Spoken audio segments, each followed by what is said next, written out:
Welcome to YouTooSpain, broadcasting live on YouTube. On today's show, I'll be chatting with our very good friend Chris from Upsticks, all about living in Spain and in particular healthcare, everything to do with health. As lots of you now know, I was diagnosed with cancer only a week ago. Yay for cancer. That's what I've been saying. How silly is that? And I think it's vital.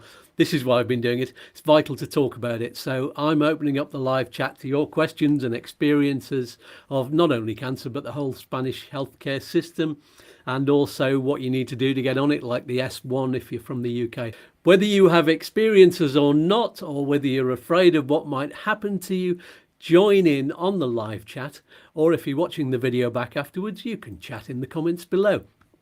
There's a chance there will be some dark humour, and I'm not apologising for any of it. I'm playing my cancer card right at the beginning. In fact, I'm going to have a whole pack made of those cards so I can do it willy-nilly. So stick around for the whole thing. Let's talk. You're all very welcome to YouTooSpain. Say after me, still alive, and of course, let's dance.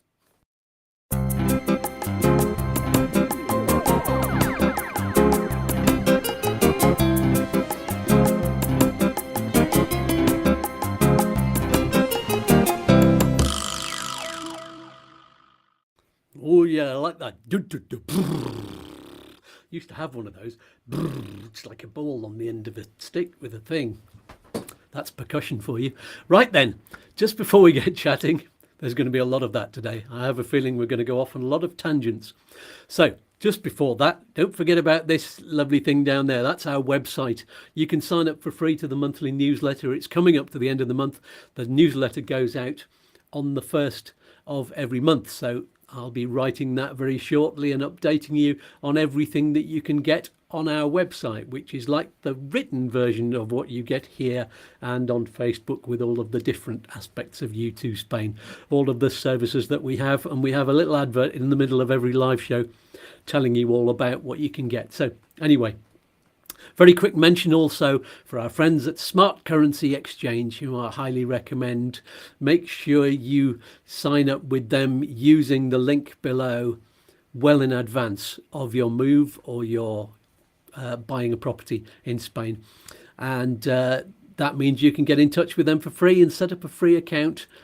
And there's no obligation. Doesn't cost a penny to set it up, and it helps YouTooSpain at no cost to you. Altogether now, it's a win-win-win with a cherry on top. Yes, indeed. So without further ado, let's meet my wonderful guest and wonderful friend. It's Chris from Upsticks. Good morning, matey. Good morning. How are you doing? You look like you're in the dark this morning. You've had problems with your lighting, haven't you? I am sorry about the lighting situation. The spring is upon us. I don't know what happened with the camera, but it seems this time of year it comes around and you get all kinds of flickery light on the screen. It's because the sun is shining right behind you at this time of year, so makes you dark. But there you go. We'll have to work out something then. I might have to do it from home or something next time. That would be terrible, wouldn't it? You just you can lie in until 5 minutes before the show and sort of leap out of bed, and there you are. In bed. No, I don't do that. Yeah. Brilliant. So I should mention this show is also being streamed on Upsticks YouTube channel as well. So if you've got another device or open another tab, watch it on there as well. I think you can turn the volume down on one of them so you don't get double going at the same time. I don't know if that affects it or not. But anyway, do that so Chris gets the watch hours as well, and subscribe to his channel. And let's see. Have you got any shout outs? You were helping people only in Granada yesterday, weren't you? I was, yeah. Well, actually, I wanted to shout out to the Woods family. I don't know if they'll be watching it, but definitely I think Sue, who is part of who we were trying to help them, because they've had a terrible time and they didn't renew their residency. It was withdrawal agreement. Anyway, I have to say also to Granada Foreign Office. Now, we always talk about the bad, don't we? And there's no appointments and this, that, and the other. And Montreal's been a nightmare. But yesterday, we had an agent in Granada who bent over backwards, went to see the sub-delegation to actually get these people sorted out. And it took a couple of hours, but they both, rightfully so, got their permanent residency back. So we have to say yay for Granada. Let's not tell everybody the bad. And also a bit of yay for Malaga, because Malaga's really upped its game this last month. We know it's like a roller coaster. And the renewals and the resolutions that we're getting through have come through really quick now. So we were, you know, when I say really quick, I mean they're not going over the 90 days, but a day. But yeah, so and also Terry and Jen, who watch the channel, because they both have their residencies now. So yeah, excellent. That's brilliant. Talking about people having terrible experiences and not talking about it, could you say something good about BLS in London? Because Simora sent a message saying BLS is horrible. I've been trying to get an appointment for months. I can't begin to explain how horrible their website is. Plus not a single appointment for, and I said, whereabouts are you? She said, London. They need to sort out the appointments. What experience are you having with that? Right, so the appointments are readily available. So there's two things with the appointments. I have to agree, at the moment, the feedback that we're getting from BLS, we've had people go through their appointment this week, and I'll give a plug for my weekly updates because I always put over their experience on there. So, but it's been that, yeah, it's horrible. Basically, it's really, really busy. It seems unorganized. That's what they're saying. And when you do go, you've got to remember that they purposely, I don't think we've ever said this, but build like these high desks so you really can't see what's going on with your paperwork when you hand it over, you know. So at the moment, yeah. But the good news is that the visas are coming out. Okay, aside from some very biblical sized requirement letter that we got this week for one of our clients, most of them are flying out in 3 to 5 weeks, so that's good. For booking the appointment, now the appointments are available nearly next day, but their website is horrible. What you've got to do, what I would advise is that if you're not using Chrome, go on to Chrome to use that and clear your cache and start again, basically, because you might find they use a Cloudflare high security thing, which really, really seems to make it difficult. For our clients, what we're doing, actually, what we had to do, because you have to have a photo verification, right?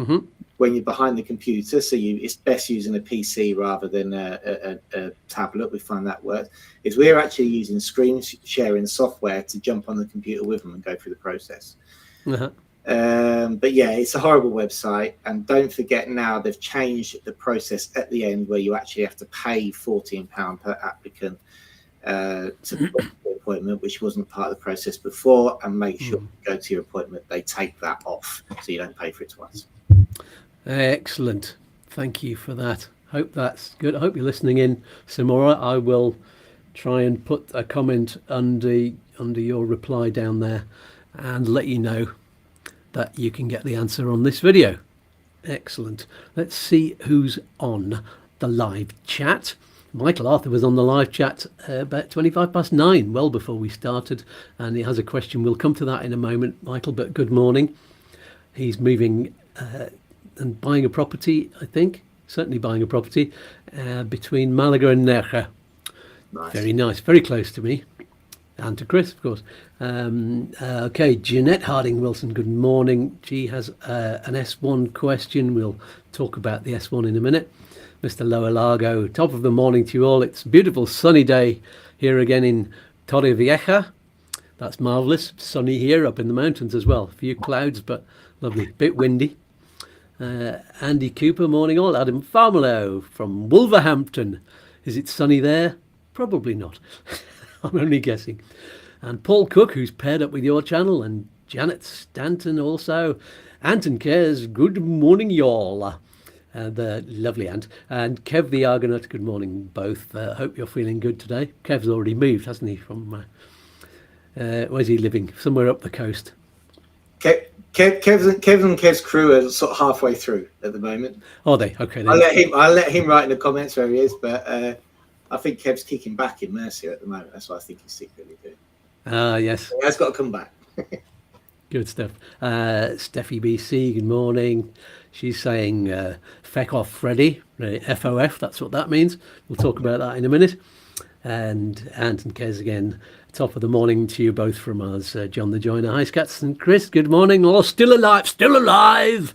Yes. And morning all from Robbo. Thanks for joining us again, all of you and everybody who's just joining up.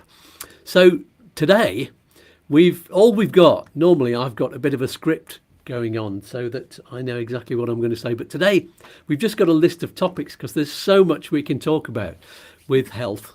And we could quite easily go off on a tangent today. So it's guaranteed to be a good show from beginning to end. Very chatty. Just before we come on to, I think we might talk about the S1 first because there have already been some questions about that.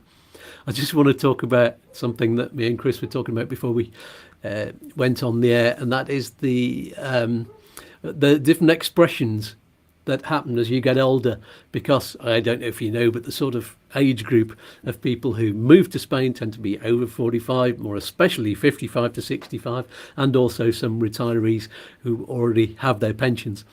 And we were just saying, when do you start making noises when you get up out of a chair?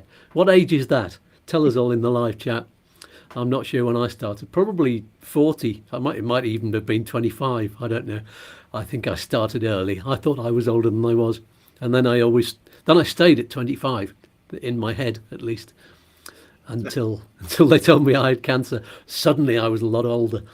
And there's that expression, it's all downhill from here. I said that to Chris when he was talking about. What were you talking about? I can't remember. I can't remember. I think it was being tired. Yeah. So I can't understand this rest thing that you have to have nowadays. When you get into your 40s, that was never a consideration. I never considered rest. I was like, well, and now I'm like, I'm tired.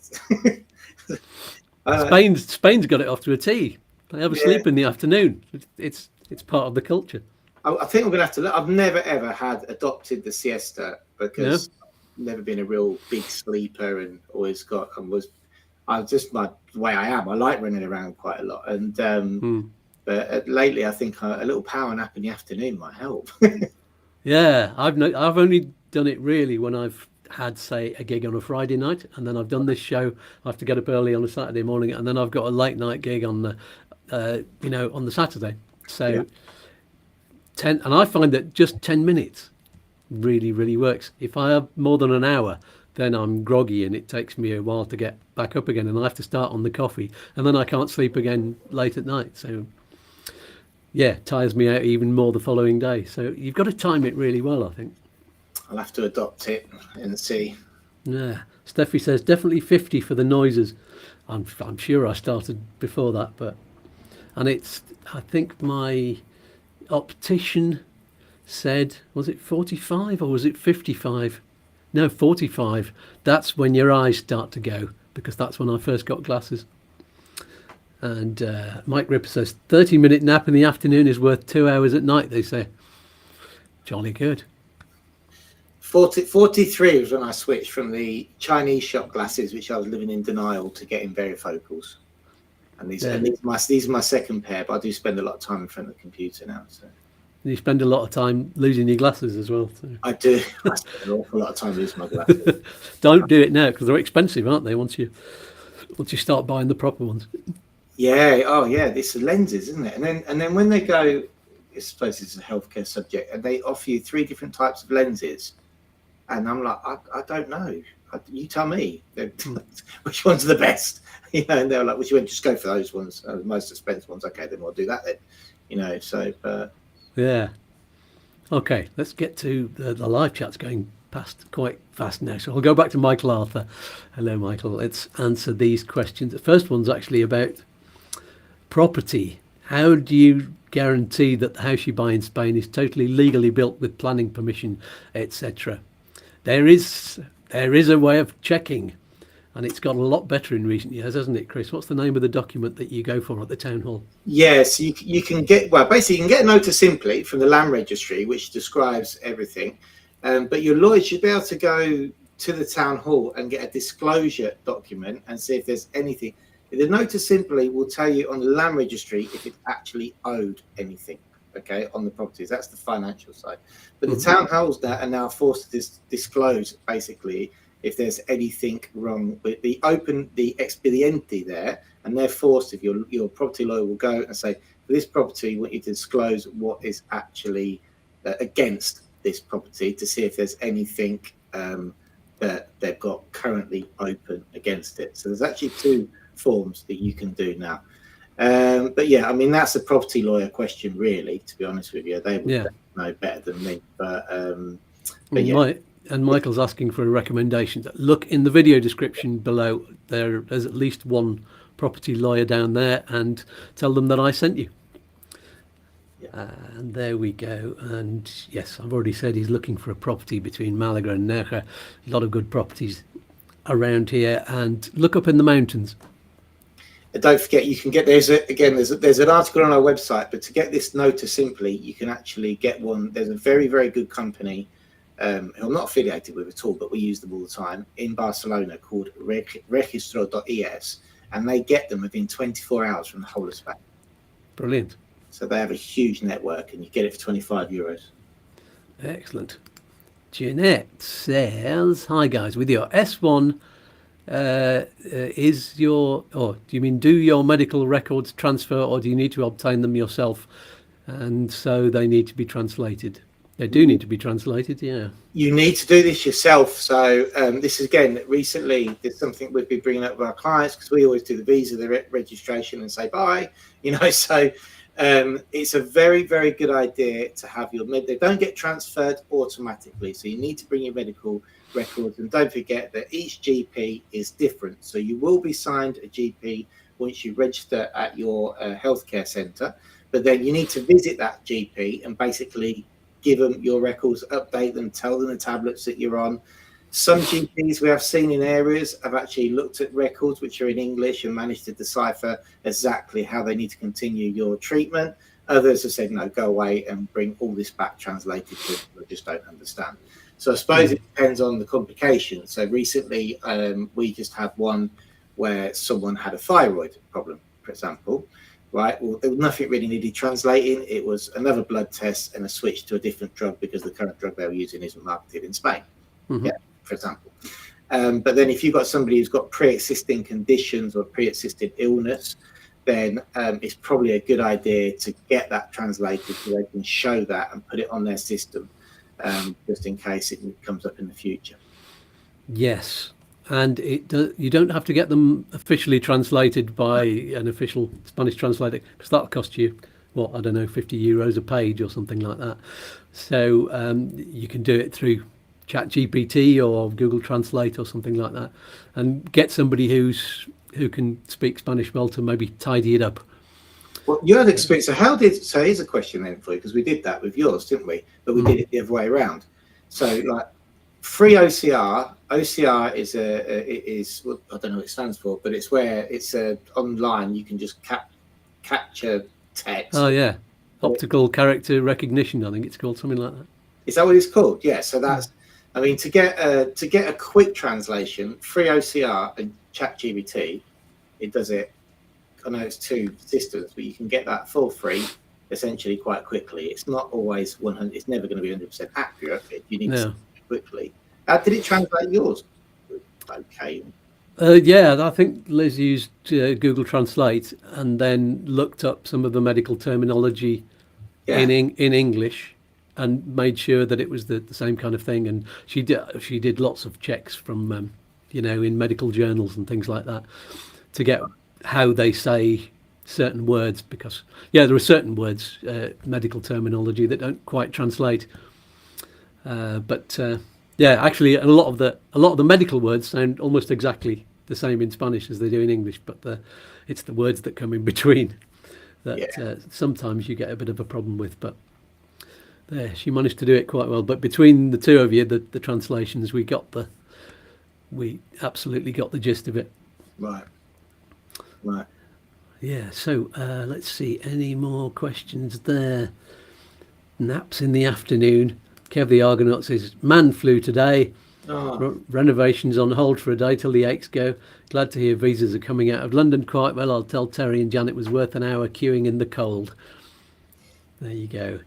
And man flu is another thing. Actually, I was talking about, I actually made a note about man flu. Because these common stereotypes about men, especially, there are 2 different stereotypes.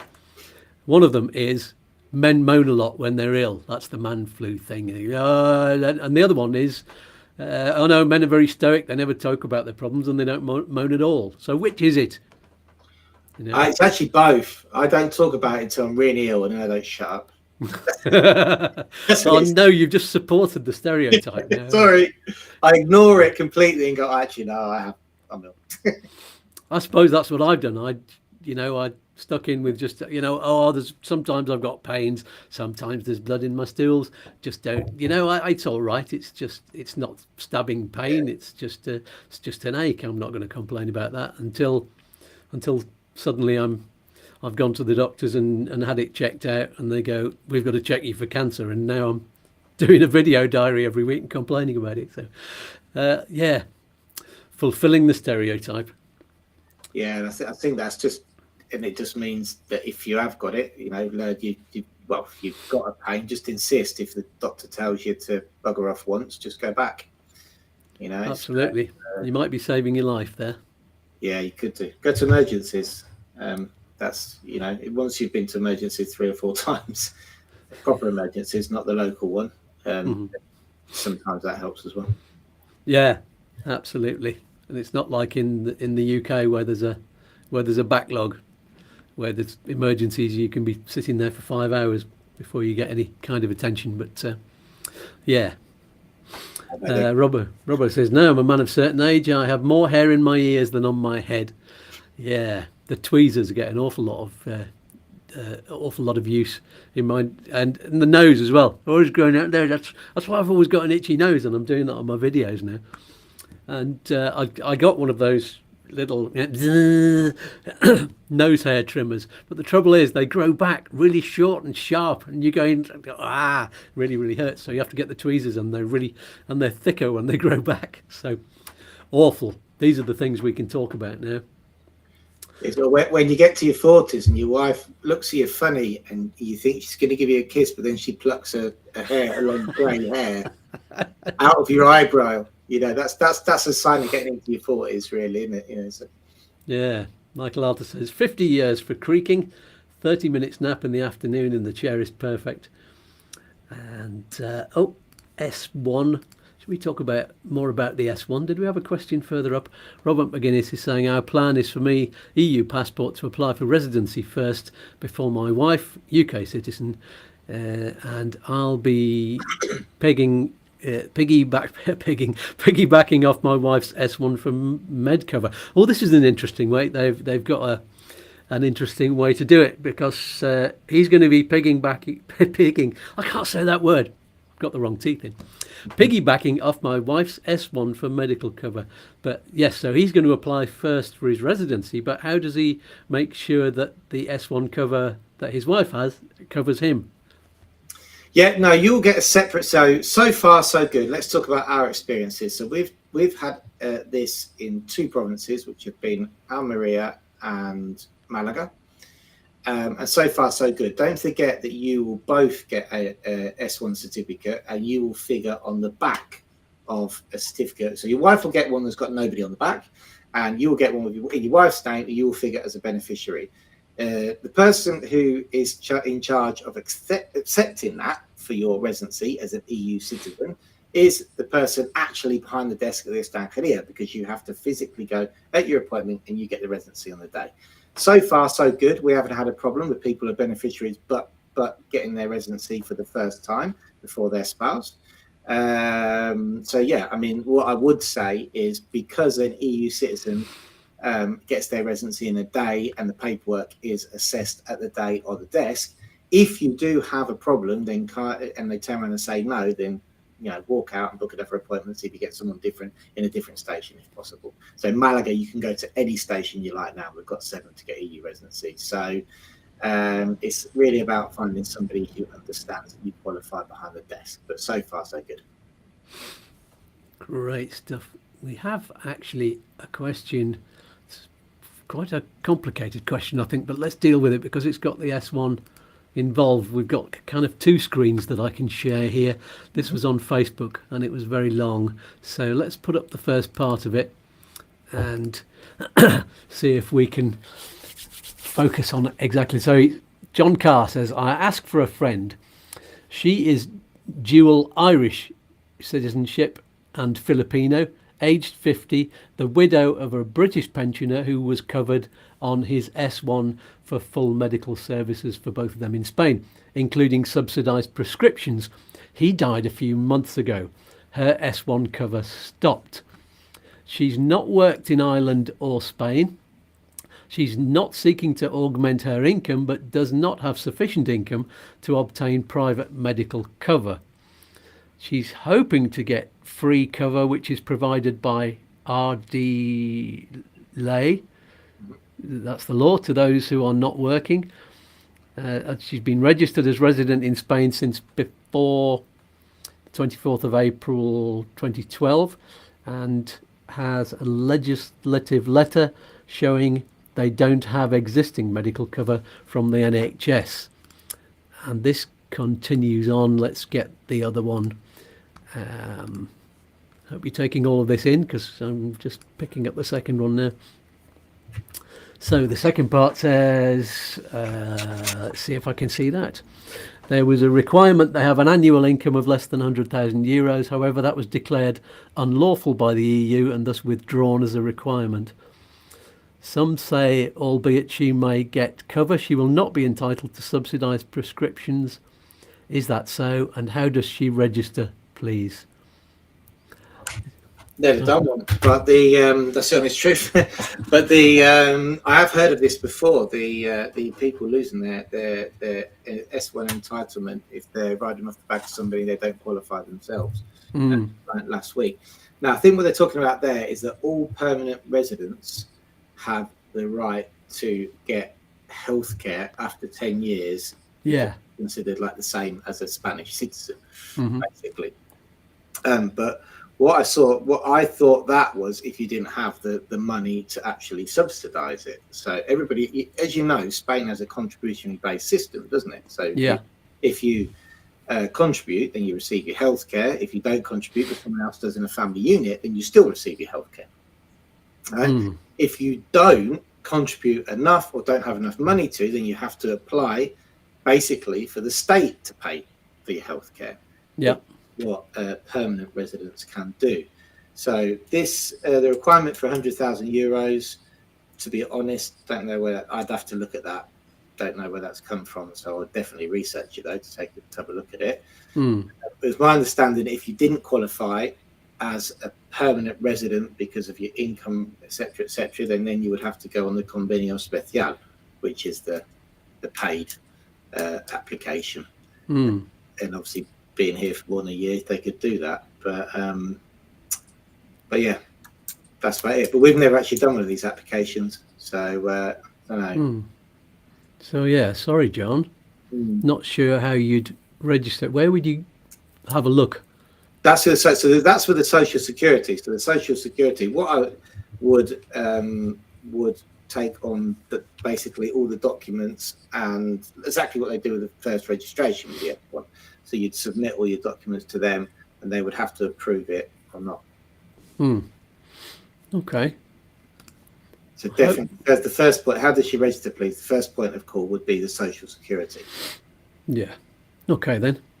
I hope that, well, doesn't quite answer it, but I hope you can follow on from there, John. Let us know what happens. I'll try and get a message through to you if I remember at the end of this, and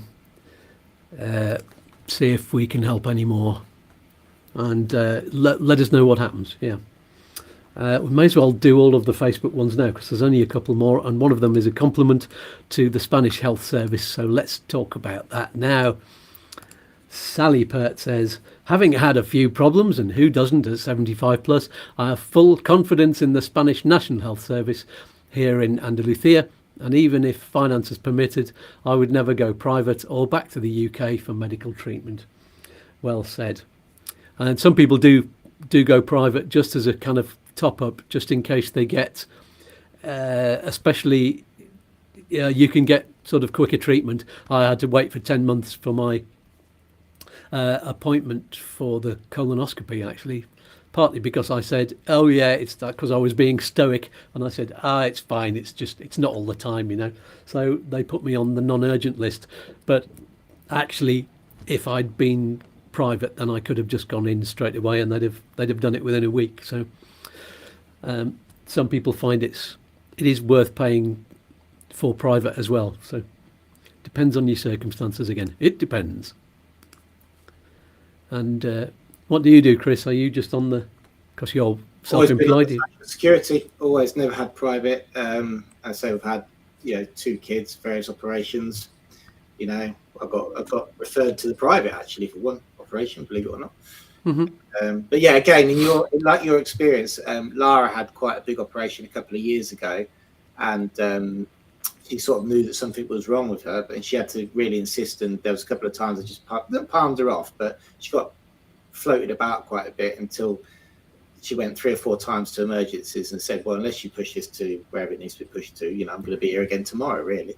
Yeah. And eventually they did push it up, and then they decided that she needed to be operated on. So, sometimes you do have to be a little bit insistent, but but I say our experience has always been very good with social, to be honest. Yes. Maria Pie, here we go. Enjoy watching both of your channels.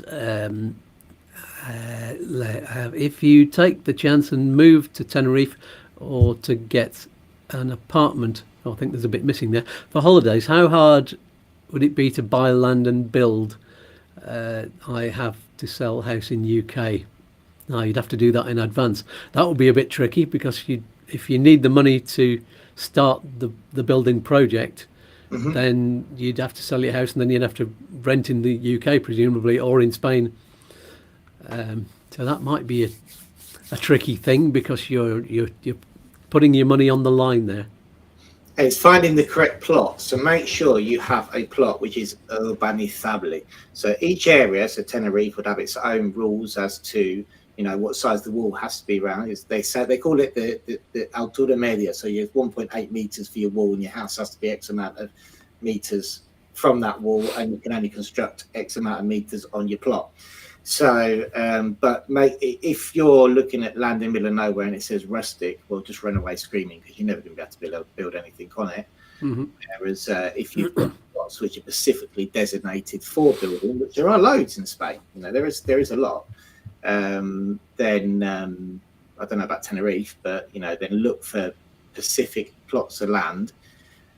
The only thing about that is generally people do it to try and be isolated slightly, and these plots of land generally tend to be next to each other.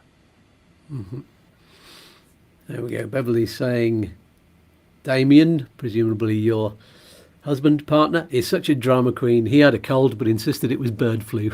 Of course. So a bit of a chicken then. Hey!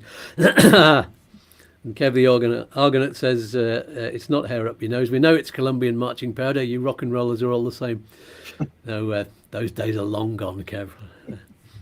Jed says, sorry for being late. Just slipped on the decking. All okay. Whew. Phew. And Steffi said, a digital nomad visa and health. If you're on the digital nomad visa, can you simply get a private health policy instead of paying social security? You can always get a private health policy. Or is it compulsory to pay social security like in the UK? I think it is on a DNV, isn't it? Because doesn't it depend on the platform you're coming on? So if you're self-employed, you have to have you'd get it automatically. But if you're being employed from a company abroad, you need the private healthcare to cover you, because you have to prove you're covered here. So I think that depends. You can, as you quite rightly said, you can always get private healthcare.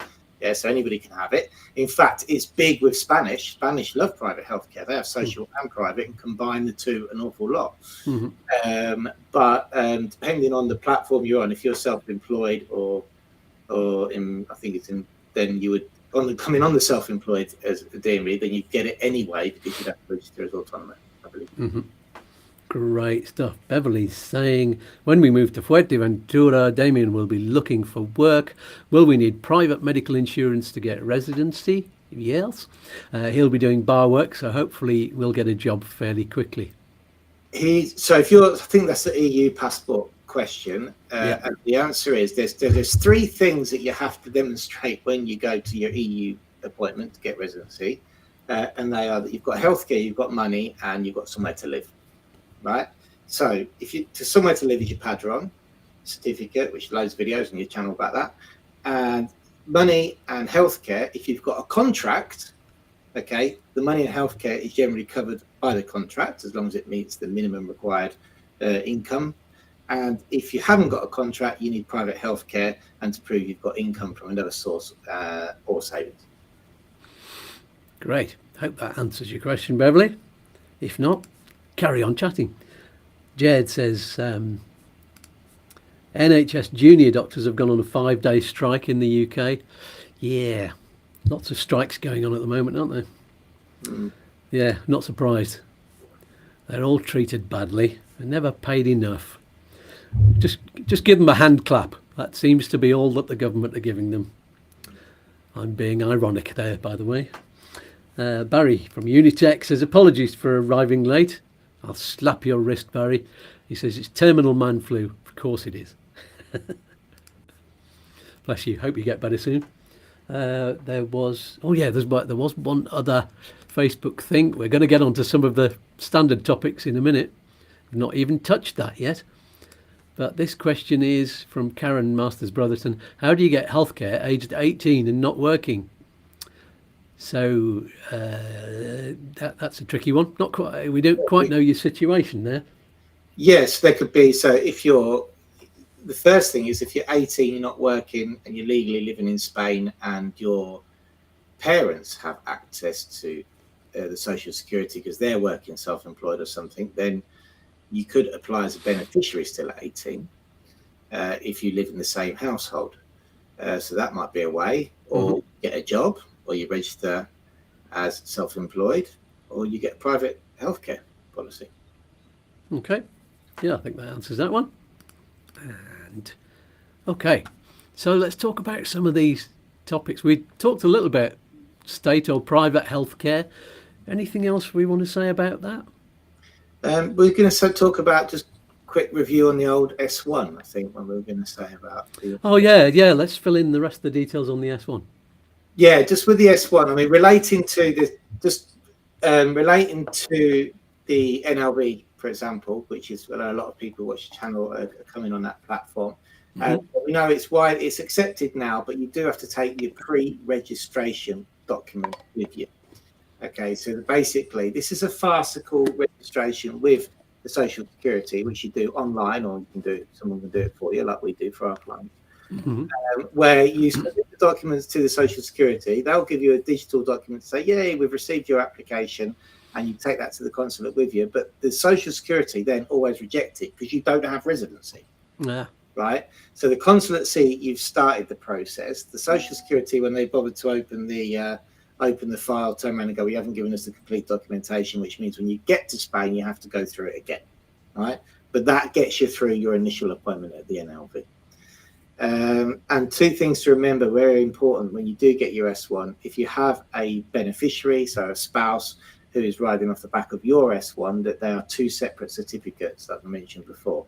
Yeah, so you have to have your certificate, and then there's a separate one which shows the beneficiary on the back.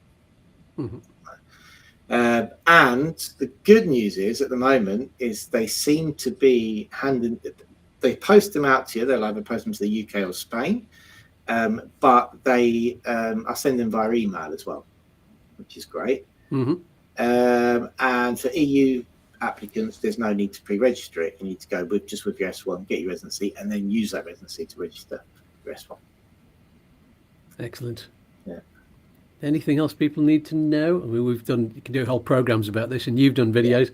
I've just recently done one, actually. It's one of our more popular ones. It's got over 300 views, which is like a limit for me, really. Yeah, excellent. So if you need to know more about the S1, go to that video.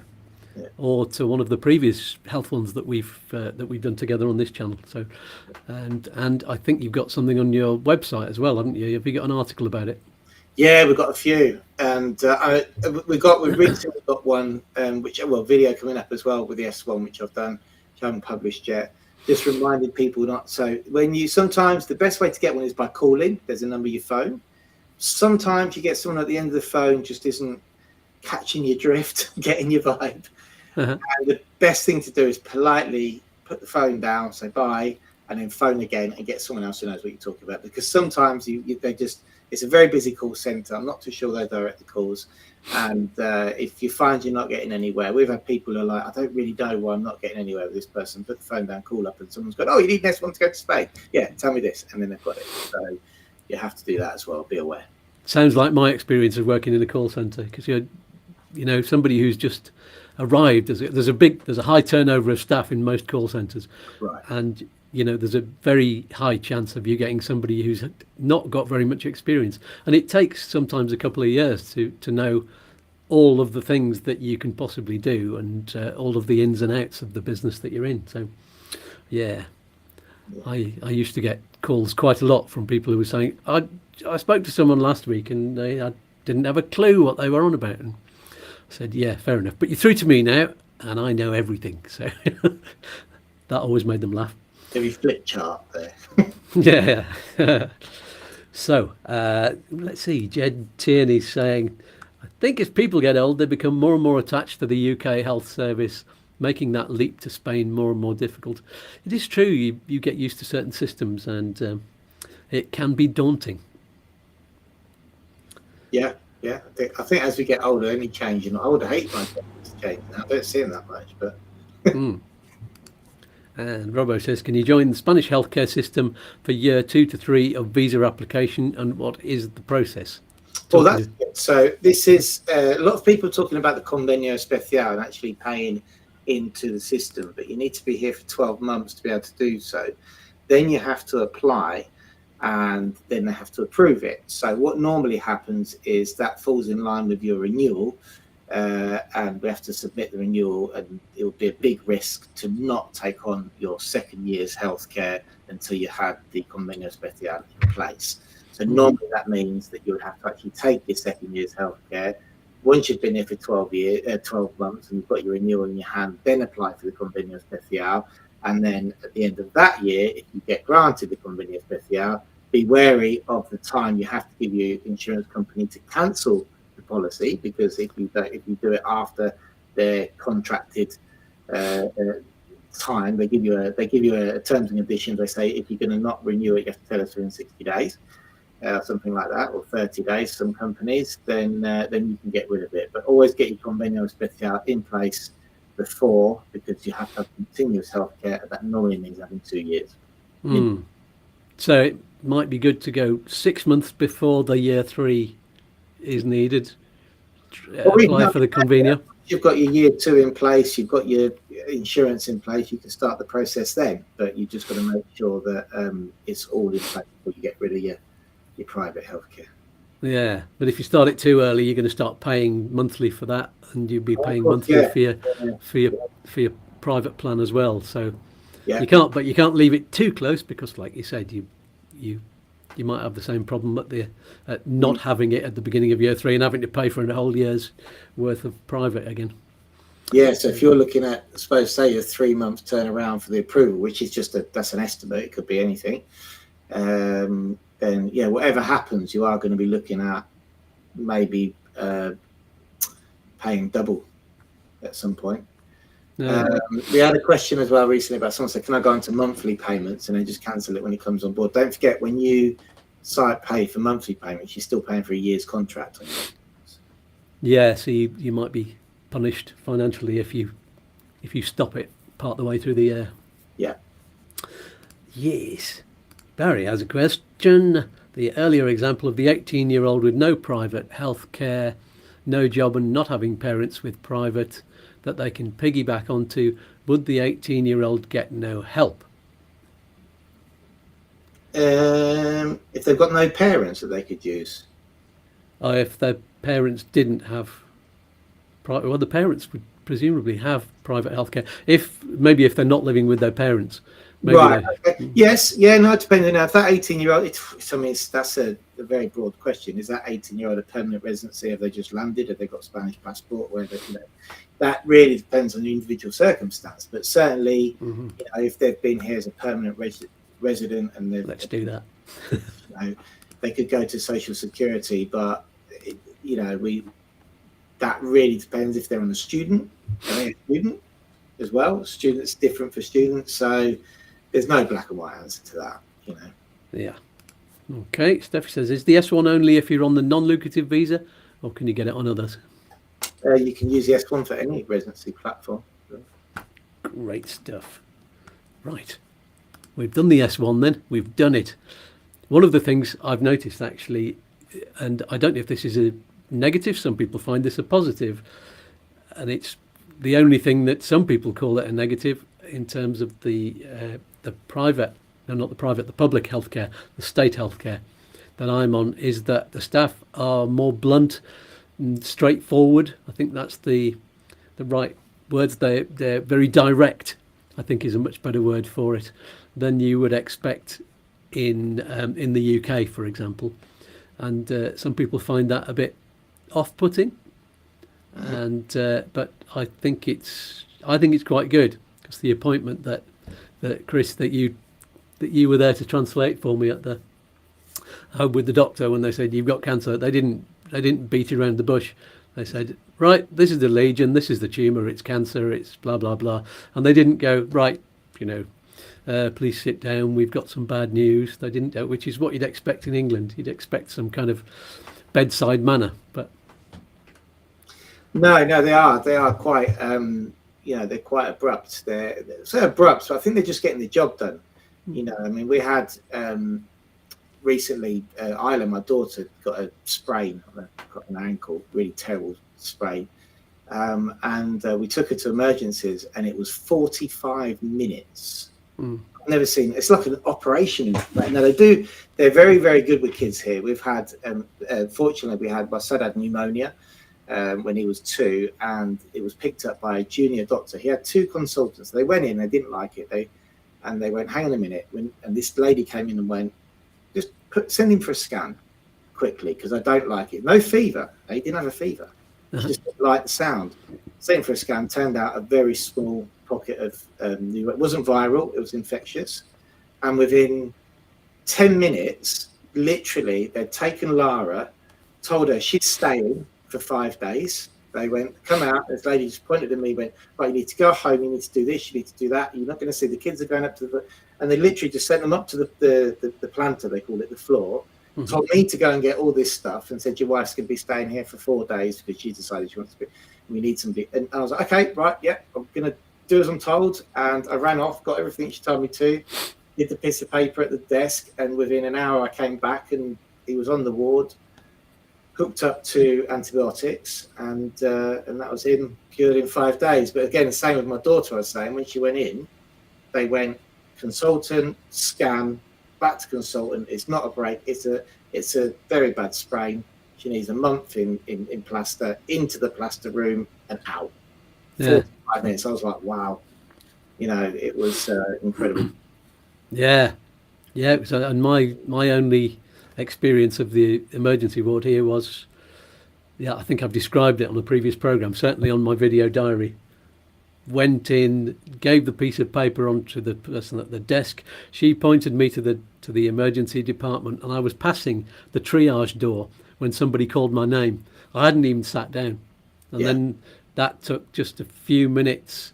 She said, go and sit down, and she gave me a piece of paper with you get like a code, which is a few letters and numbers, and then there's a board like you get at Argos, and they ping you through and tell you which room you need to go to, and all of the rooms are really close to each other, so you don't have to go to the next city like you do in the NHS.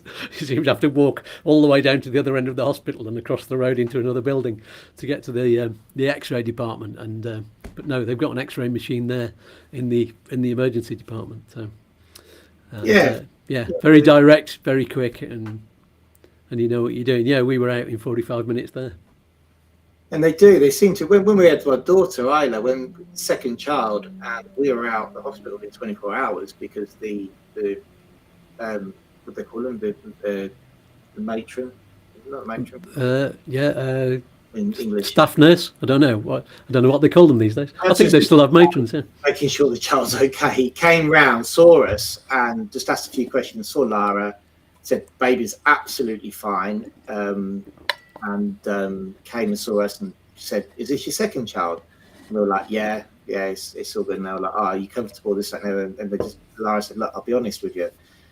If I stay now, they've got to sign you off. You've got to stay at night, and then you'll be discharged the following day at 10 o'clock." She was like, "I feel like I could go home because everybody's fine. I'm fine. Is that okay?" And she took one look at it and just went, "Yeah, you're okay. You're old enough to get yourselves off. You know what you're doing as parents." And that was it. We were off. So the bed was for someone else that they needed. So it was good. Brilliant. Mike is saying, Mike Ripper, hello Mike. To be fair, when my mother was diagnosed with MND in the UK, the consultant was very blunt. There you go. Sometimes you do.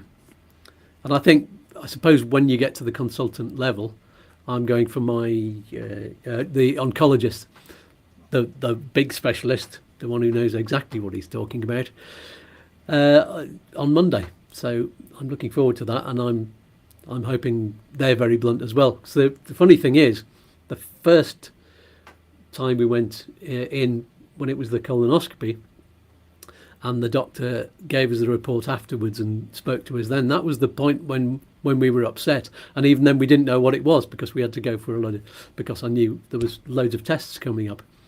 And even though we didn't know whether it was cancer or not, that was like, the emotion that we felt then was more like what you'd expect when people, you see people on TV, when they get the news that it is cancer. That's the sort of, and we had that response then. But the next one, when they confirmed it after the tests, we were very much more straightforward because they were. And, I didn't cry at all then, because I'd already been thinking for a whole week, yeah, I'm pretty sure it is. I'm pretty sure of what level it is as well, and what we might have to expect. So it was just kind of confirmation of the news.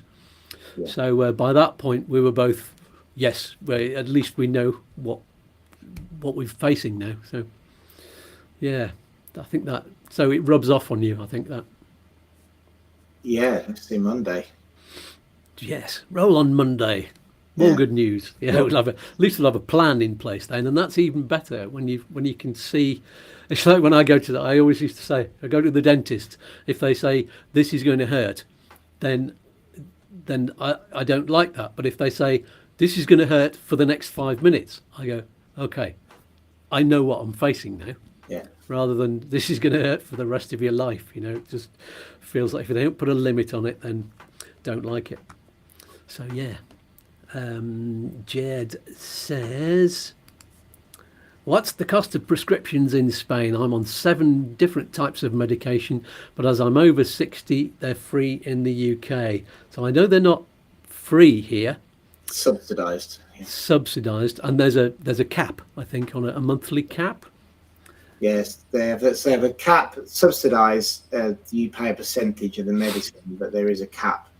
If you're retiring or something. So people like, for example, who've got diabetes, where the medicine can run into the thousands a month, sometimes don't have to pay a percentage of those thousands. So I'm not sure what the cap is, actually. I should ask Antonio that. But it's definitely capped. And I believe that the cap relates to your income. So how they do that on the first year, I'm not too sure. They must have a general cap now. But... Yeah, and I think the cap is fairly low. I remember when we were in Ireland, the lovely man who's no longer with us said, I'm paying like €295 for my medication every month. I go, and that's like heart medication that he was on. I said, it's unbelievable that you're having to pay that much for this, and if you're paying into a policy as well every month, and you still have to pay this amount, but it's nowhere near that in Spain, I'm fairly sure. There we go. I think what we should do, actually, I'm going to just tell you about the GoFundMe page, because I've not mentioned it yet. We're nearly an hour into the show. We're not even halfway through. Yesterday on the video diary, I told you all about the GoFundMe page right at the end of it. It's our very, very lovely friend Amanda, who I talked about on one of the videos. She's already given me a lift down. I think it was for the CT scan. And she set it up to help me and Liz through my cancer treatment. Some of the work I do, it won't be able to happen while the treatment's going on. And I've no idea how much or for how long at the moment. So it's really wonderful that someone's stepping in to help. So thank you so much, Amanda. As I say, I mentioned it on the video diary last night, and there's already a few people have been kind enough to donate. And the total is, or was, 100 before this program started. So today's QR code, normally it goes to buymeacoffee.com, but this QR code, as you can see, it says GoFundMe underneath it. I've sent it to that link. And if you go to the top of the live chat, I think, which is over on that side of the screen, I've put the link there. I've put it in the video description below, and it may be at the top of the comments as well, but if it isn't already, when the show finishes, I'll put it there as well. So you've got loads of places to find that. And I have no pride in promoting it. No, I'm proud of Amanda for doing it, but you know how they say, I've got no pride. I'm fine asking for money because I don't want to leave this wonderful country, and I don't want to be a burden on the state during this time.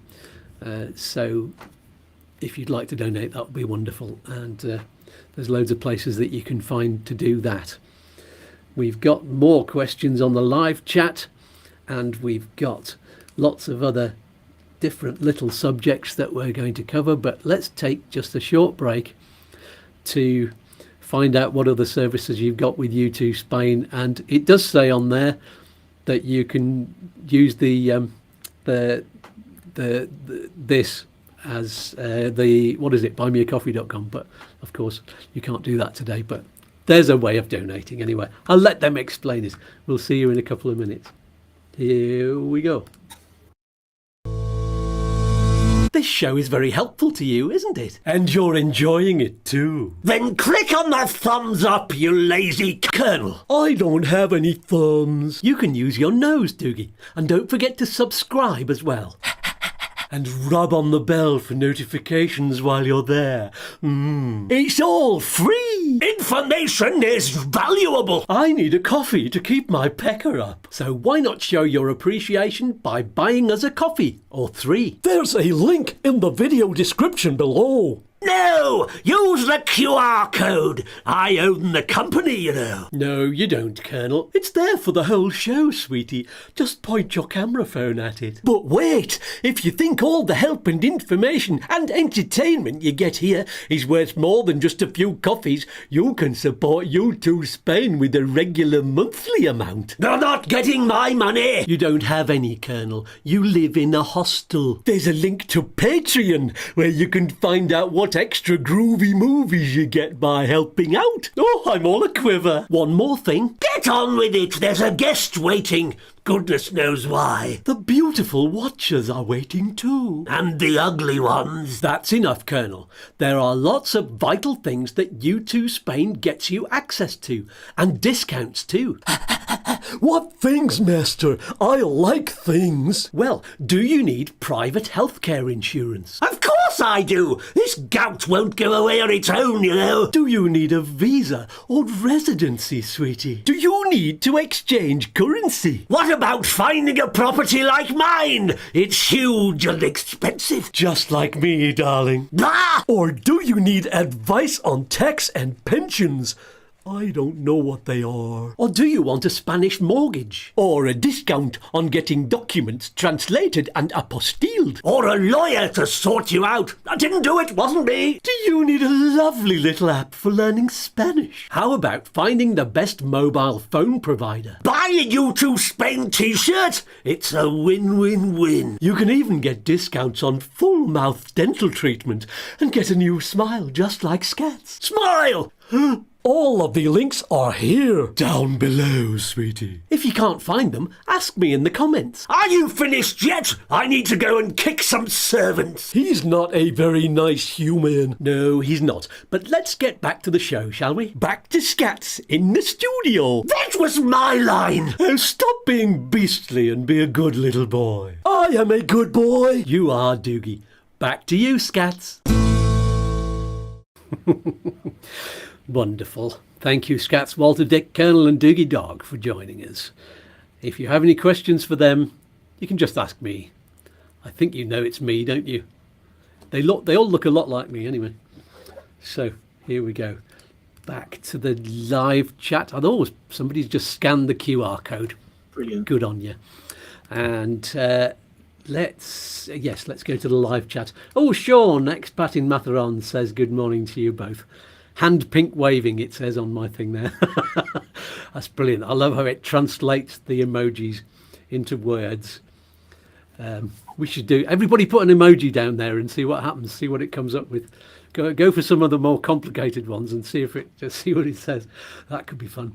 Let's see, John the Joiner says, is it possible to retire in the UK with state pension, then move to Spain, get an NLV and S1 without the need for a period of private health care cover? Yes, it is. Yeah, it is. But I mean, we forget, don't we, what's passed before? You remember when the S1 wasn't allowed, or they decided it was and it wasn't, and then people were going to the consulate with S1s and they were saying, no, you need it pre-registered, and they're like, well, what's this? They didn't even have a link to do it. And it was like the Convenio Especial. You needed a certain period to get it, and it was just like you were caught in a loop, weren't you?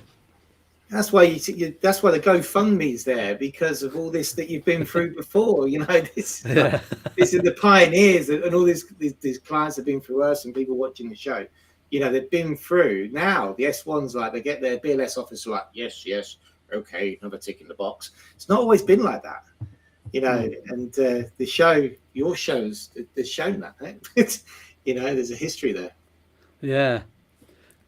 Steffi says, I thought this said following God's question, but it's Jed. So maybe he is God. I don't know. How much are prescriptions if you're not retired and or if you have private health cover? I think there's still a cap on something. There's still a cap. That's a good question, because if you're not on S1, then you don't get as much as a discount. So you actually, a lot of your things you'll be paying for. Depends on your private healthcare provider as well, first of all. So you need to talk to them to see what they do give you within that private healthcare. It's like that private healthcare, but you don't get the initial discount on a lot of the medicine, believe it or not. So there is caps on what you need to, what you have to spend, but it could be more expensive with private healthcare. The short answer is we don't know, because it depends on the healthcare that you're going to get. Yes, and it depends. But there is things like, and we know, and this is quite a tricky subject to bring up. So people who have got pre-existing conditions, you know, when you're getting an NLV, that you can't have any exclusions on your healthcare, right? So it's a case of how are those conditions treated within your private healthcare, and that's where you need to get, you know, the difference between state and private. You need to get into your private healthcare to find out. We do know this is, you know, that that healthcare policies are positioned in a way to get an NLV, which might conveniently have exclusions somewhere in the policy, you know, correctly positioned. So things like diabetes and stuff, you have to be really aware that if you've managed to get a policy which qualifies for an NLV, but you've had that excluded, that you won't be treated for that if there's a problem. So you do have to be aware of private healthcare is a very personal negotiation, should we say, other than state, which is like, yeah, I've got a bit of discount, there's your drugs. And if you're looking for private healthcare policy, we've got some. Have a look in the video description below. There's at least one person who can provide that very well and talk you through. Sam is one of them, Sam Campbell. We know her very well. And Maria Pie says, good luck with your health. You got this. Thank you. Yeah, we got this. Beverly's put an emoji up and it says, thanks, Doc. Yeah, excellent. And Ant's obviously looking for some for the complete package here. Face fuchsia, tongue out, hand orange covering eyes, body green covering eyes.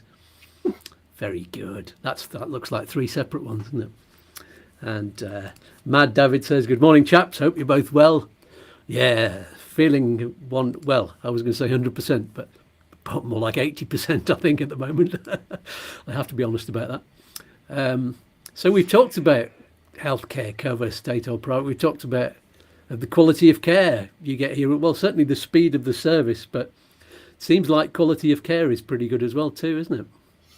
Yeah, yes. I mean, again, it's like I say, I got for my I don't mind saying it on YouTube, for my vasectomy, I got referred to private.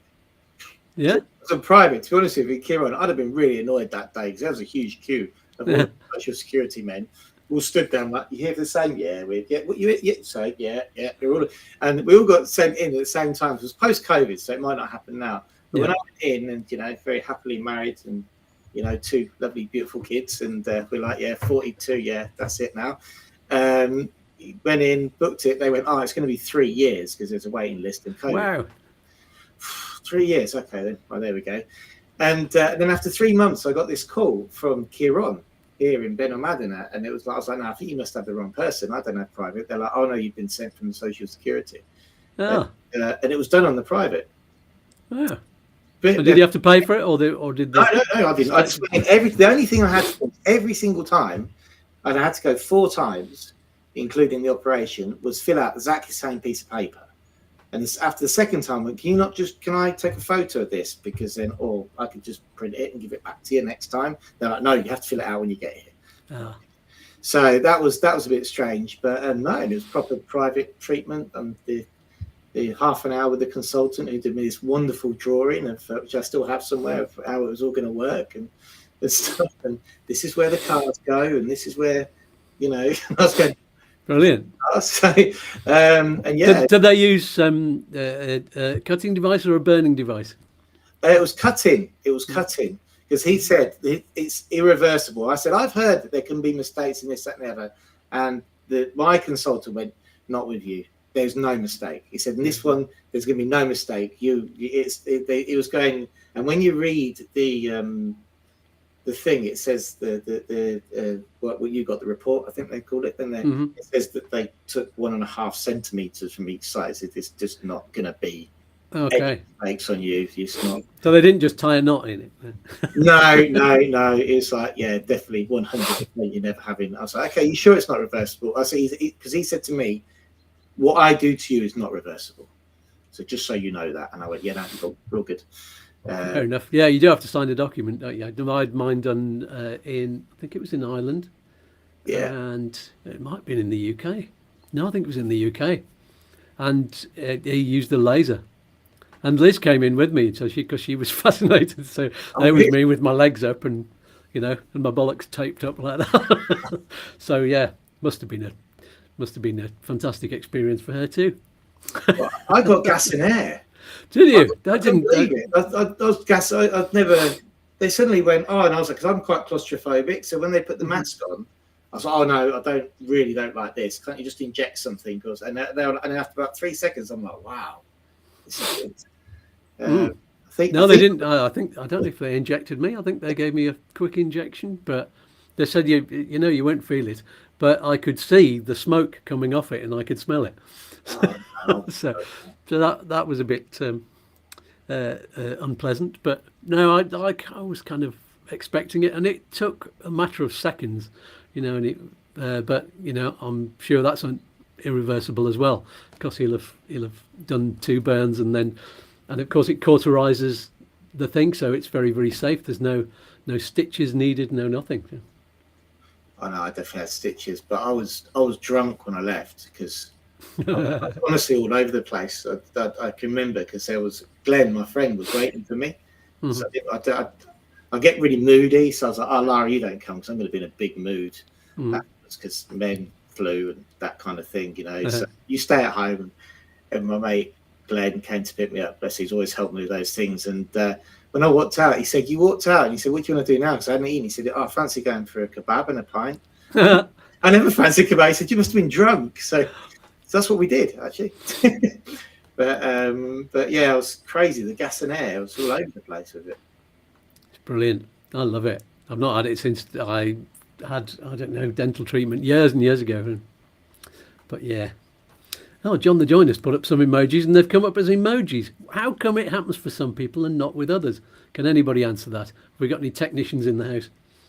Jez says, Chris, I had my procedure done and I went back to manual work 2 days later. Big mistake. I work at a desk. And I was struggling, sat on ice for 2 days. So that was Now, talk about man flu. Now, that was the worst thing that about a week after that, I was still complaining. Yes. Ant says, gas and air, you weren't in quick fit, were you? Face blue, wide eyes. Excellent. And Mad David says, 2 Valium the night before and 4 on the morning of the vasectomy operation. Can't remember a thing. Perfecto. I can tell you about Valium, though. We had a car accident. This is a long time ago. One New Year's Eve, believe it or not. And we were driving home, and me and Lara, and this guy, drunk, ran into the back of us. So it was a big hoo-ha. And we ended up in the hospital emergencies with the braces thing, because we had to go to the court the next day because it was emergency court and everything, because he ran into us. But then when we went to the hospital, they gave me Valium. Just to relax you a little bit, and I must be a bit hypersensitive to that because they gave me another one to take home. But it was like they're quite loose with the Valium. Oh, have another one. I'm like, no more.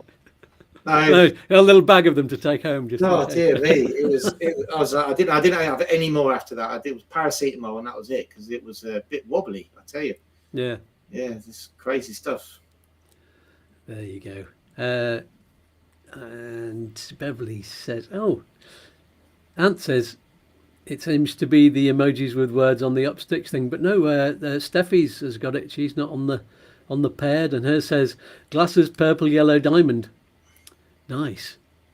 That must be the one with the sunglasses, is it? Yeah. Beverly says, I've read that the Spanish tend to look after their elderly at home. Are there facilities available if you don't have family and are no longer able to live alone? I think there are, but I've tried to look them up and I can't find them. Yeah, there are. There are state-run facilities for people who obviously qualify. So, Billy, you couldn't just move here and qualify straight away, unfortunately. But there are state-run facilities for people who qualify.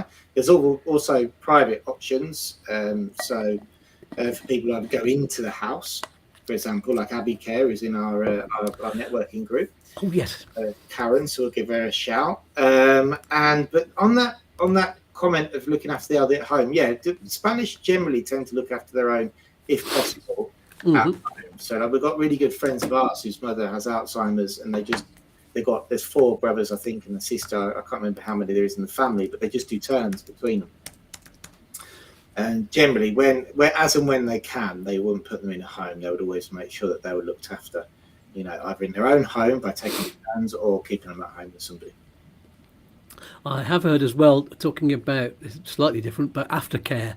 So after you've had some kind of operation, or if you've had an accident, that kind of thing, some people have said the aftercare here is different. You have to actually ask for it. Whereas in the NHS in the UK, for example, they'll tell you about any physiotherapy you might need to do. They'll book you in for an appointment, whereas that doesn't happen here. So I'm told you have to actually actively search for it. The facilities are there, and they have the staff, but you have to ask. Same when you have a child, so you don't have the midwife visit. You have to. They've changed it again. They've updated it. When we had Raoul initially, like after 3 days of getting home, Lara had to traipse down to the social security to register and stuff. It's like crazy, But a lot of that now has been brought online. But you have to be active, So for the blood tests and everything like that. I don't know about elderly because I've never had that experience, but I know with a child you don't sit there and get a midwife visit. You have to be actively go out and do what you need to do medically. And also when someone gets hospitalized, it's very, very important to understand they expect somebody to be with that person all the time. So that that happened when Lara had the procedure, and we thought it was only going to be a day, and she ended up spending 4 or 5 days in hospital. And so very good. They ambulanced her. It wasn't like an emergency. But we can't keep you here. You've got to go. Follow the ambulance. I'm like 130 down the road, miles an hour. It was like crazy. And when we got there, they were like, right, you can't move now. You've got to stay. I'm like, it's the kids. And so you've got to really plan it quite well because they expect someone to be there and staying overnight as well. It would have been handy to know in advance if you're getting in the car, wouldn't it? Yeah. Well, I didn't realise that we organised it, but it was if we are expecting hostages, Yeah. Sorry, your audio signal disappeared slightly for a minute there. It was a bit wobbly, but it's all right. It's back now. And Kev the Argonaut saying, I've been waiting for a procedure in the UK for 5 years. 2 days before I was on the boat to Spain, I got a call to be at the hospital 5 days later. Mañana. Yes. And he also says, spent a few years looking after my mum. Today's the first anniversary of her death. Oh, bless. We'll have a quiet moment at the exact time today. Be thinking of you, Kev. And Jed says, Skatz, do they do the poo stick test, which is rolled out to people of a certain age in the UK? Well, I had to give a sample, certainly, but I'd already gone in and said, I've got a problem down there, so I don't know. Is that something they do as a regular thing, Chris? Maybe it's after a certain age. Don't know. I went for an MOT recently. I asked about things that I should be doing. I should be sticking fingers in various places and stuff like that. But they did a full analysis of not of poo. They did urine and blood, and then when the samples came back, the doctor went, no, there's all the indicators would be on there if there's a problem, so you're all right. So Interestingly enough, they did as part of my blood test, they asked for cancer markers and it didn't show any. That was back in that was August, September last year. It didn't show any. I'd be interested to know what my most recent blood tests show, because if it's not showing cancer markers, then that's really weird, because it should be by now. Because I don't know, I don't understand a lot about it. I know that the what I've had with the experience with some clients and stuff is the PSI, but that's prostate, isn't it? Oh yeah. Marker. So they've had it before with people that have had regular blood checks, and they check for the PSI, I think it is, and there's a certain marker on there, and then I've been with that person, and it turns out that it was prostate cancer. So I know that's a marker, but maybe I don't know if they have different ones. I don't know. Yeah, we can ask. We'll ask on Monday. Well, apparently my prostate is slightly enlarged, but it's not cancerous, so that's handy to know. Mad David says, aftercare in the UK, you can't even get before care now. Yeah, it's getting a bit bad over there. Rob says, morning guys, me and my family are moving over in July on my Irish passport. What's the procedure for getting on the Spanish healthcare system? Well, so it's contributionary based. So if you've got an Irish passport, depends what your activity is going to be. So if you're just working, if you're living off of savings, or then you probably have to get private healthcare because you won't qualify for state. If you've got a job or self-employed, you'd qualify for state healthcare, and your family would as well. Qualify for your family after that. Or if you're working abroad for a company who are going to pay into the social security system here in Spain, that's another option as well. But it is not NHS. You don't automatically get it. You have to prove that you're making contributions to it one way or another. There we go. Jed says it's a screening for bowel cancer aged 56 to 74. I remember in Ireland there was lots of screenings and lots of, you could get the flu jab, and now there's the COVID jab as well. So they were very good on pre-care, so and screenings. And Liz didn't ask for the usual female screenings, so the mammogram and the scraping, whatever that's called. We call it the scraping. Technical term. Yeah. And Ant says, PSI, you're back in QuickFit. He says, you mean PSA? Oh, PSA, that's it. Yeah, so PSI is the pressure, quickie. Yeah. Per square inch, that means, yeah. Can we get a disclaimer that we are not medical professionals? Yeah, or specialists in blowing up tyres either, for that matter. And Beverly says, PSI. What you say about the women side of things, again, not something that I wholly say that I fully understand, but I do know through Lara that they do start their mammograms and screening quite early here. The regular checkups are really, really good. It's very preventative, I think, here for women rather than reactive medicine. And I know that Lara, when she talks to her friends, they can't believe the amount of checkups and stuff that she's had, even since like the age of 19. When we first met and we got together and Lara came and registered, the first thing they did was like a full checkup, and Lara couldn't believe it. Like, they don't do that till I'm 30 in the UK.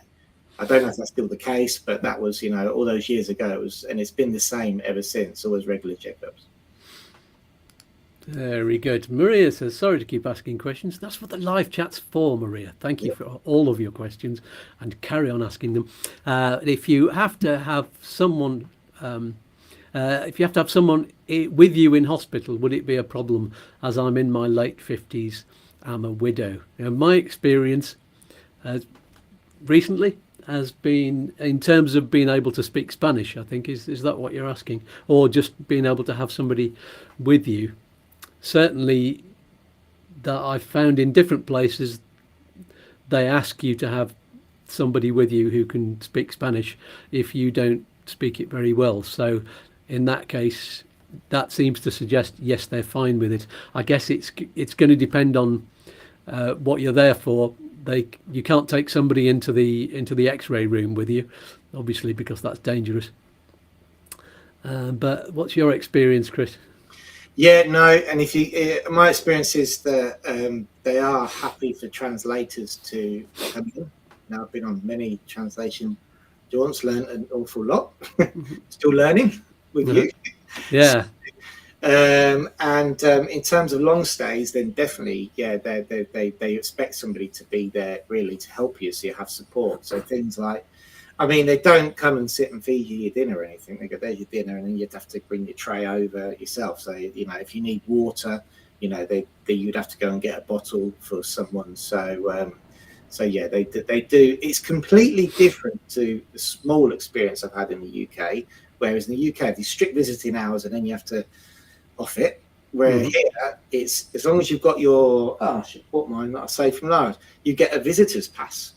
So they're like, who is your visitor? And you get two. So you get them, you can combine, and you can get different members of the family and order more, and you get a pass, and you walk in, and then you go up, and you're allowed in because you've got your pass, and that's 24/7.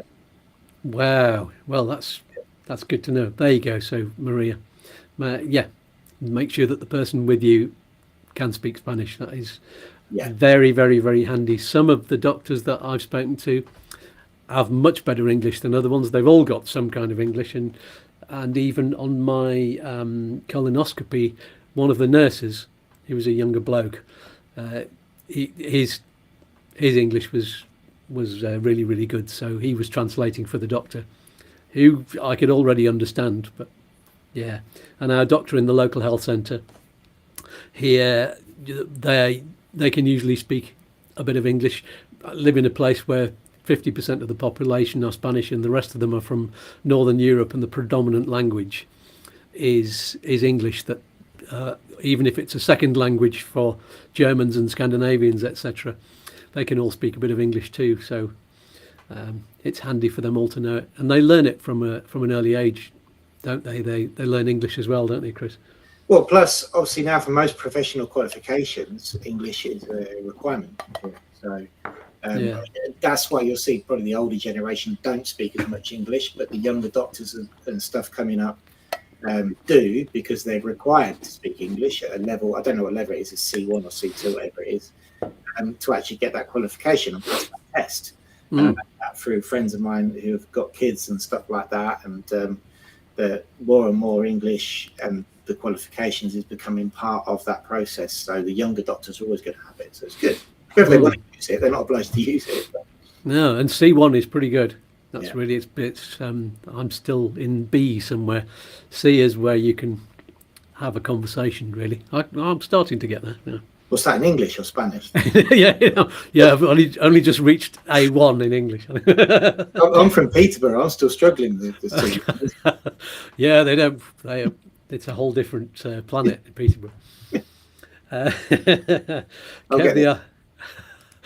Kev, hello Kev. Jan just went for a breast scan. They say they're normal. They really haven't got a clue. I can tell just by looking at them that Jan's bits are fantastic. Thank you, Kev. That's cheered me up. Maria says, well, in good health still at the moment, but bad at Spanish. Yeah, it's always best. Go for as much Spanish as you can. Go for the lessons. It's definitely going to come in useful. And I went for a flamenco guitar lesson yesterday. My first one. I got a voucher for 4 for Christmas from Liz, and it says in his notes on his website that he can speak English, but he spoke mostly in Spanish, which I was quite grateful for, because a lot of the terminology is different in Spanish to English, the music terminology. So I'm kind of grateful for that, because I want to be part of the culture of that and be able to understand people who can actually play flamenco guitar as well, because it's mostly all Spanish people, and older Spanish people as well around here are the ones who play the guitar. So I want to be able to communicate with them. We're going to have at the end of it every cancer terminology and guitar flamenco terminology. Yeah, all of the music stuff. You learn from your experiences. So like when we got our house in Lock and we were doing work on it, I didn't know anything to do with building. Now I could tell you anything. And that came out quite handy at the hospital when I understood that they were going to put plaster on it, because it's the same as when you're plastering a wall. It sounds crazy, but all these things do come back into your life when you're learning certain situations. Yeah, I need to buy a new notebook, because the notebook I've got, because you said carry a notebook and write down all of the things that are relevant to you, and I bought one, but it's too big, so I can't carry it around. It doesn't fit in my pocket. I'll bring you one of ours. We've got our ones. Cool. There we go then. I'll bring you one on Monday. Brilliant. Sorted. So then I can transpose everything into there. Yeah, it's too big. I've got it up there, and it's been sitting there for ages, and I was writing it in it, and it's too complicated to look through. I need to narrow down the search, but I think it was good. It was useful making that one, so I know how not to do it, so that I can look through it and find the stuff very easy on there. We've got so much. We've gone to, it's like an hour and a half at the moment, and we've still got so much we could talk about. It might be worth us doing another one of these shows. Yeah. At some point, because you've all got lots of questions. Mad David says, off topic. You keep asking this question every few weeks, don't you, David? Is there any news on extending the 90-day rule, or do you think it will never happen? I would say never is something I never say, but I don't think it's going to happen very quickly, because actually extending the 9180 Schengen rule is something that all, I think it's 27 countries at the moment, but there's a few joining recently, Romania and people like that. So I think there's more countries now. I think it's nearly 32, 33 or something like that.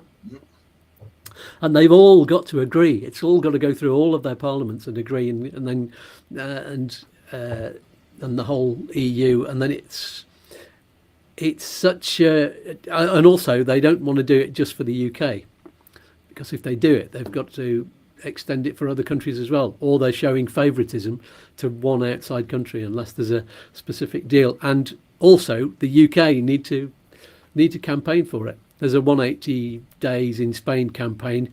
Andrew Hesselden, who's been on this show, lovely man, very, very intelligent, and knows what they're campaigning for. But they're not actually campaigning to expand the 90-day rule. They're saying they want the same. No, I'm not going to explain it. Watch the programme, because it's more complicated than that. But I say it's not going to never happen, in my opinion. But I think it would take so long, and I don't think the political will is there. And you need the political will across the board for that to happen. But go to the 180 days in Spain campaign and join that campaign if you want something to happen, and focus on what he's saying, because the idea is to get an option for 90 plus 90 days, which is what EU citizens can get. They can do 90 days, then you can take a couple of days holiday in Portugal or France or wherever you want to go. Make sure you've got proof that you've done that, and then come back again for 90 days. As long as you don't go over your 183 in a year, or you'll have a problem with tax. So I think that's more what they're aiming for. Anyway, that's something for another different show. I'm sure we'll get Andrew back on if there's any more news about it. What do you reckon, Chris? Will they ever change it? I reckon get our acts together to put the appointments out, but right now. Ah, can't hear you properly again. It's gone all wobbly. Can you hear me now? Ah, yes, that's better now. Am I on this microphone today? Hello? Yes, you are, yeah. I said they can't even get their act together to get the appointment system sorted out, the delegations. And they'll be part of that ruling. So let's get the small things of getting appointments right first. Yeah. Well, maybe if you went to that ruling, you wouldn't need so many. But that was the appointment system again was down for 2 days last week, and there's all sorts of earache. There we go. Is there anything else we should talk about now? I mean, we've talked about stereotypes. Oh, actually, yes. There's one thing I've got in the notes here, which is in advance of moving. One thing we've said on quite a few shows when we've been doing hints and tips about moving to Spain is make sure when you're choosing where to live, make sure you've got access to a pharmacy easily so that you've not got a half an hour drive to get there. I know most Brits especially want to live somewhere out in the country where it's peaceful and all you've got is bird song and you can't see any other properties. But if you need to get to the pharmacy quick, and that's always going to happen to just about everybody, I should say, and then there's doctors, you need access to a local health centre, and then there's the hospitals. When I have to, the hospital I went to for the colonoscopy, that's about a 35-minute drive, and the oncologist is, I'd say, an hour and 5 minutes away, and that's just to meet Chris in the car park, and then he's got another little drive to get us into the middle of town, so it could be more like an hour and a half altogether. So yeah, make sure you're close enough and able to access that kind of thing, or that you've got people who can drive you if necessary, because it's guaranteed that your car will break down when you need to get to one of those places. And what happens if you lose your partner and you need to get to an appointment? The colonoscopy, I wasn't allowed to drive after it, so I couldn't have driven there myself. And when I got my teeth done, I had all kinds of drugs to knock me out for that. So I had to get a lift there and back for that one. So that's a good tip. Yeah, check the timetable on the pharmacy, because we've got one here which quite comically, and I made this mistake one day. It says it's got in it 24,365. That's its thing, yeah. Yeah. Call it a guide. I'll tell you how to find there is a 24,365 pharmacy in every single town. I'll tell you about that now. But this one in particular says, and then in the small print it says, apart from the 1st to 25th of December. So it's not 24,365. It's got 5 days when it's closed. I'm going, that's false advertising. But if you look for, there's La Guardia. So there's always a pharmacy which is open 24 hours but isn't open because they have them little hatches. Oh yeah. So which is, I first learned this when I had to run out and get something for a baby. So I was like, oh, what do I do? I googled it, Chiriana. Farmacia de Guardia, and you look at it and they're like, oh, there's one in Chiriana, and you can only tell they're open because it's got the big light on outside. The rest of it looks closed down. Press the little button and they come. Some guy went, oh, what do you want? Paracetamol. There you go. So there is always 24-hour pharmacies, but they do alternate. So in this town, I think we've got 7 which do one a day. Yeah. So you've got to keep checking. And that's the towns, but not the villages. Maybe not the villages. No, I suppose the villages wouldn't. No, we have to go down to the coast. And the nearest one that we found, I'm not going to say which town it's in because I'd be naming the pharmacy then. But lots of people have the experience of this pharmacy basically overselling and selling more expensive products than you need. And that happened to me when I needed something for some kind of Imodium product, and they sold me this really expensive one that was supposed to be natural. They went this is a natural product, and this is the one that we recommend. And they sold me something else as well to go along with it. They say but I didn't need it. and I could have got the equivalent of Imodium much cheaper. I ended up shelling out €30 for these two packs. It's ridiculous. There was only like 12 tablets in it. Yeah, they do that. They do that a lot here. They do that. The pharmacies are quite. I don't know what it's like. I don't know in the UK because I can't remember ever going to one. But I know here they're terrible for it. Yeah, They're selling worse than the banks trying to say insurance. Yeah, the banks are always doing that. Excuse me, I've just had the blue on my little in-ear headphones. I've closed down, so I'm just going to go onto these ones. I can't hear anything. Hello, can I hear you now? Oh no, it's coming out the speakers. Let me just change the settings on this. We're going back to the old radio mode with the headphones on. Sound. External headphones. Hello. Are you there? I'm here. We're all here. Perfect. We're all still here. Don't forget, everybody, GoFundMe. Yes. Don't forget to hover over that. Any more donations, all accepted with graciousness. So, one of the things I meant to mention about the pharmacy, one of the things they did sell me once, which was overpriced, but I found it was very good, was the liquid paracetamol. Oh yeah, I've not seen that. Really soft on the stomach. So instead of trying to, because they sell you tablets which are stomach protectors to then protect you against the thing that you're going to be taking. And after having glandular fever many years ago, my stomach wasn't as robust as it has been before. And but then I did explain this lady, and they've got liquid paracetamol in these little sachets, and the price has come down a lot now of them. And it doesn't make you, if you're sensitive to tablets, then there's actually quite a good alternative. But you can't get it subsidised on the social. If you go to the social and they give you a social, they'll just give you tablets. You go, can I swap that for that? They're like, no. So it's obviously I didn't know they did that. I didn't realise that paracetamol was bad for your stomach. I know ibuprofen and those kind of tablets. Yeah, and ibuprofen, they do it liquid as well. That's handy.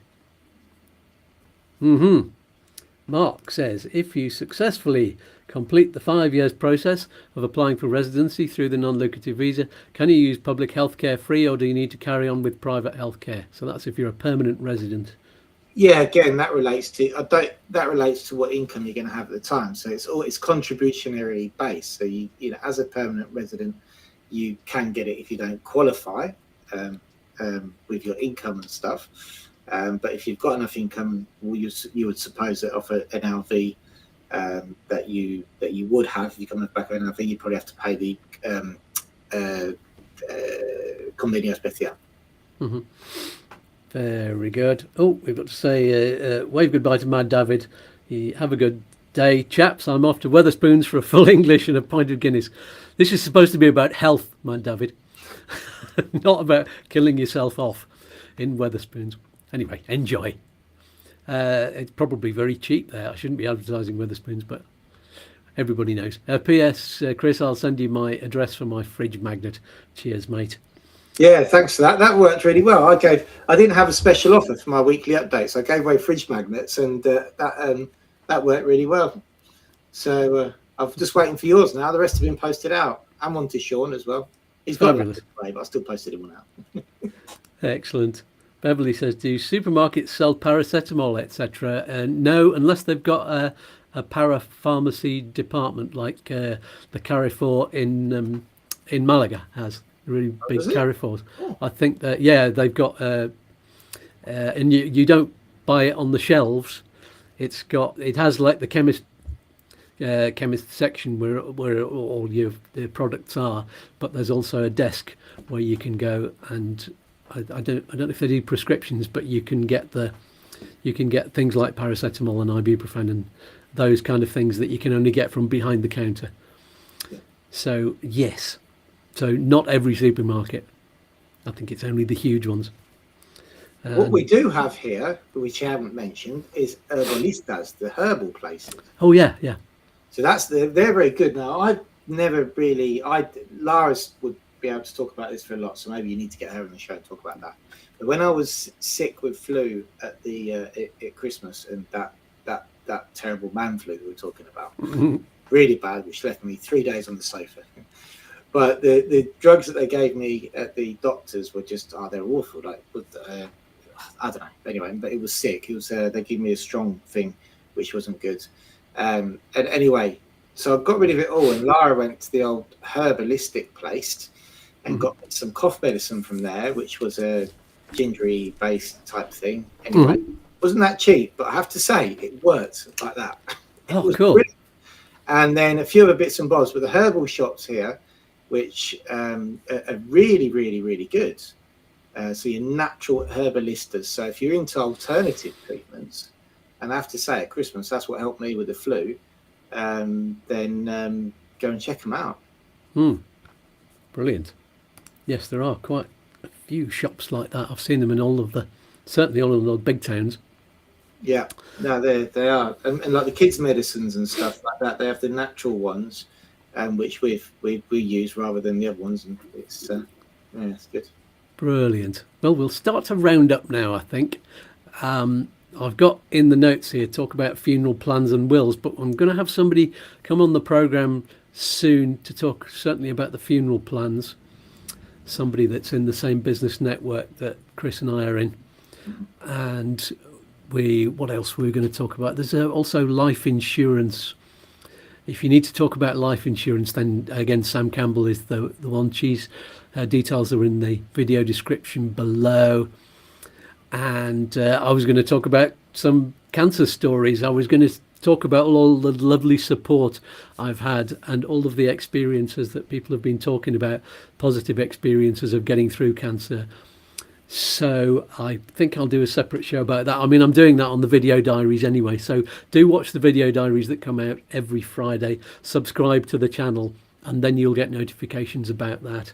And do click the like button as well. I've not mentioned that today. Smash that like button with a big sledgehammer. Yes. And tell us all about your experiences of private healthcare and prescription costs, etc. in your area in the description below, so that we all know and everybody gets the information. Anything else we were going to talk about?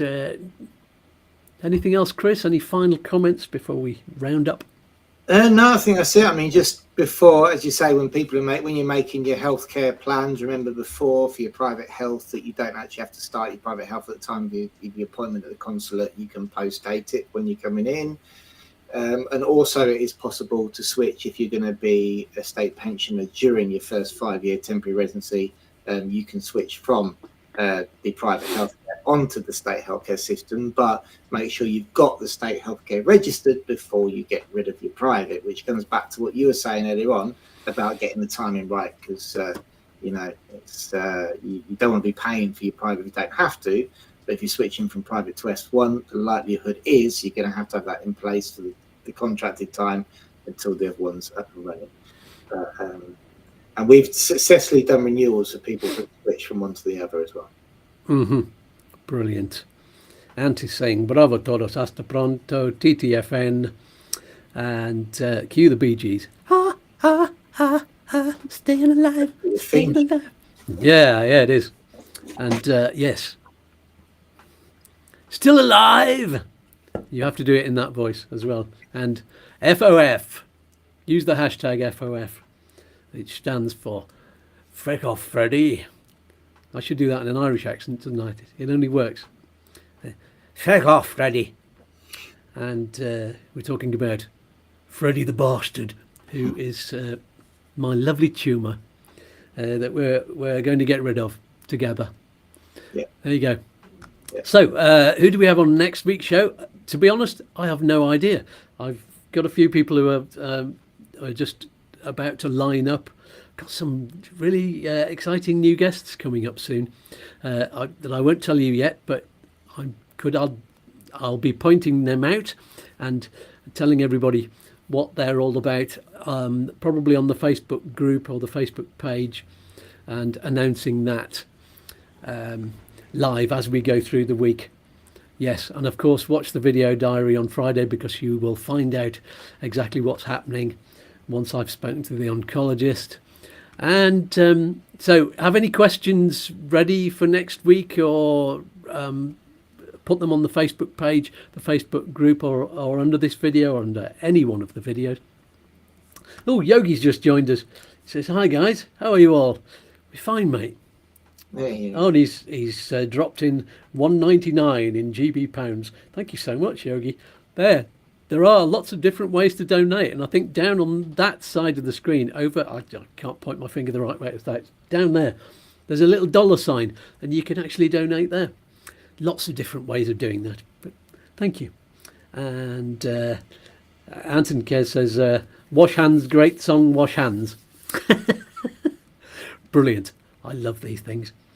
And lovely to see you too, Yogi.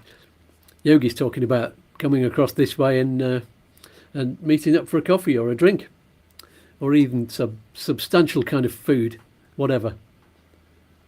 And so I'll be in Spain in a couple of weeks' time. Jolly good then.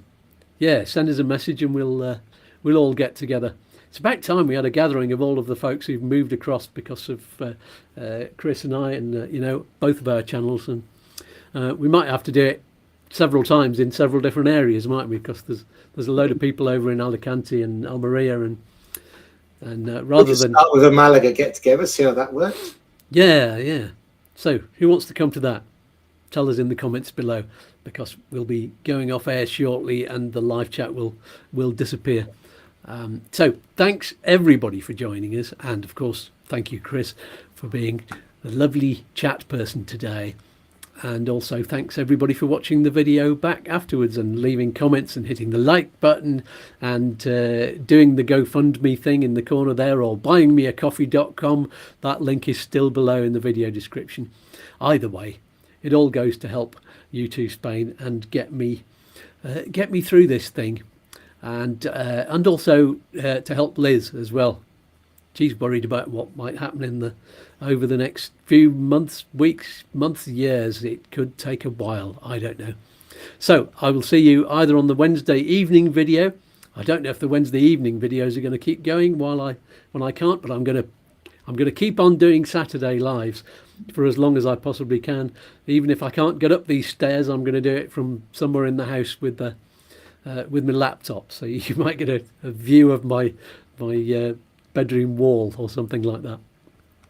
And so I'll keep on seeing you at Saturday mornings at the regular time of 9 o'clock if you're in the UK or Ireland or the Canaries, 10 o'clock if you're in Spain or Central Europe, 4 o'clock in the morning if you're in the US.